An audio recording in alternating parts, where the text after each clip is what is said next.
நவராத்திரியை முன்னிட்டு மட்டக்களப்பில் முதன்முறையாக பிரபல இந்திய பாடகர் பி. உன்னிகிருஷ்ணன் பங்கேற்ற தெய்வீக அனுபவமும் தெய்வீக இசையும் எனும் இசை நிகழ்ச்சி மட்டக்களப்பு கல்லடியில் மிக பிரம்மாண்டமாக இடம்பெற்றது.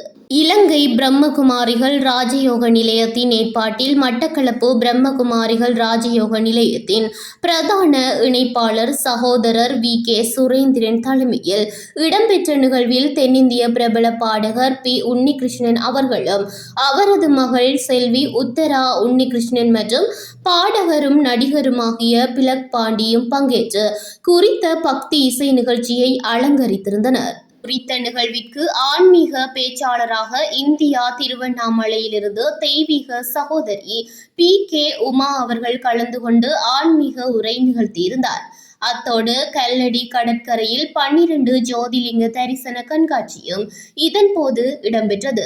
குறித்த நிகழ்விற்கு விசேட அதிதிகளாக மட்டக்களப்பு மாவட்ட பாராளுமன்ற உறுப்பினர்களான ஞானமுத்து ஸ்ரீநேசன் மற்றும் வைத்தியர் இளையதம்பி ஸ்ரீநாத் ஆகிய இருவரும் கலந்து சிறப்பித்ததுடன் ஊடக அனுசரணையினை சக்தி FM மற்றும் சக்தி TV வழங்கியிருந்தமை குறிப்பிடத்தக்கது.